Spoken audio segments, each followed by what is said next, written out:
In early 2026, two absolutely massive stories collided on the world stage. We're talking about a government being forced to reveal some of its deepest secrets right alongside a global foundation announcing this historic, world-changing plan. For a few crazy days, their timelines just completely merged into one.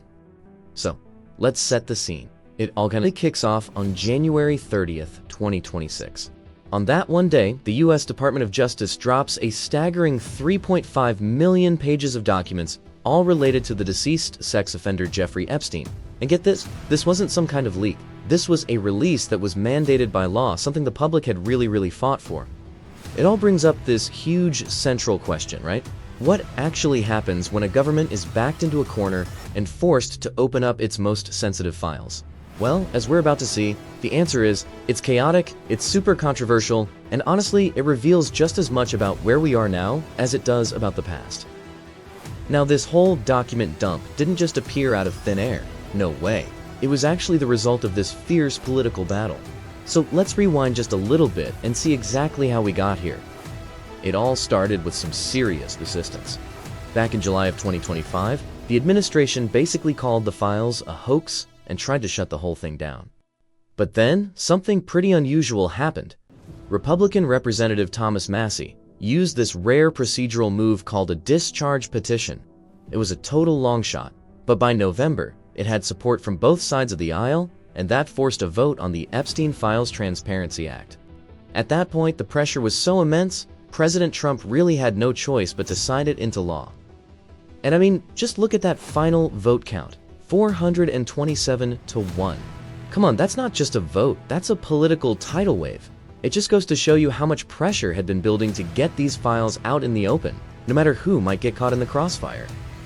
But getting a law passed is one thing. The actual release of the documents, that was a whole other story.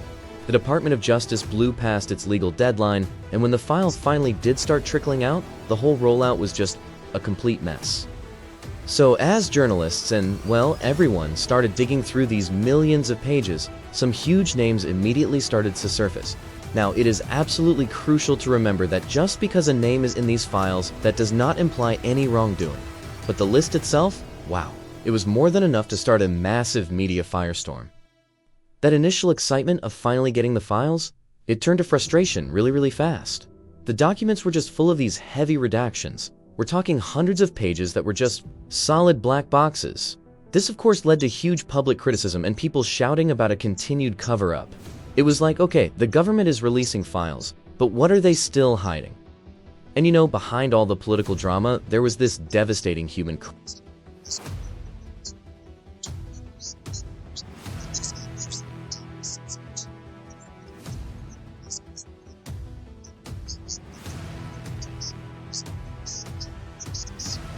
And this right here, this was the most catastrophic failure of the entire release. It seems like in the rush to black out the names of the powerful, the DOJ completely failed to protect the powerless. Attorneys started reporting that the identities of dozens of survivors, some of whom were victimized as children, were just left out in the open, completely exposed, forcing them to relive that trauma all over again. So while the world was still reeling from the absolute chaos of the Epstein files, the news cycle did a complete 180. On February 3rd, just a few days after that final document dump, a totally different and incredibly sobering story just took over. The Gates Foundation released its annual letter, and the headline was just a bombshell. The CEO, Mark Zussman, wrote that in 2025, for the very first time this century, it's almost certain that more children died than the year before. This was a massive, historic reversal of decades of progress in global health, a huge step backwards.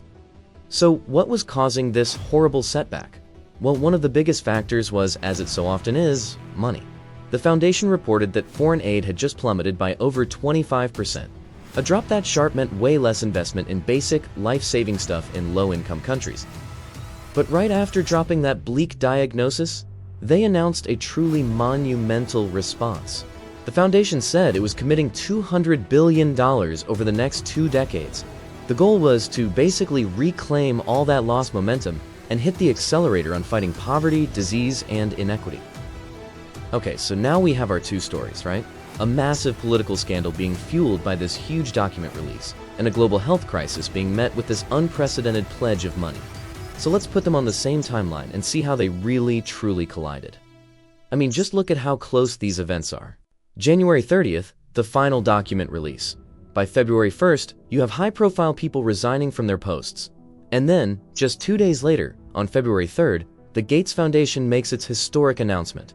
These weren't happening in separate news cycles, they were literally happening on top of each other. And this is where it gets so jarring. It's a tale of two completely different narratives. On the one hand, you have the Epstein files, which contain these unverified claims involving Bill Gates, found in these strange emails that Epstein apparently sent to himself. And on the other hand, the foundation, led by that very same man, announces one of the biggest philanthropic efforts in human history, all aimed at saving millions of lives. And in the days and weeks that followed, these two stories just kept moving forward on these parallel tracks. Political fallout from the Epstein files just grew and grew, with more resignations and lawyers demanding that DOJ take the files down to protect the victims.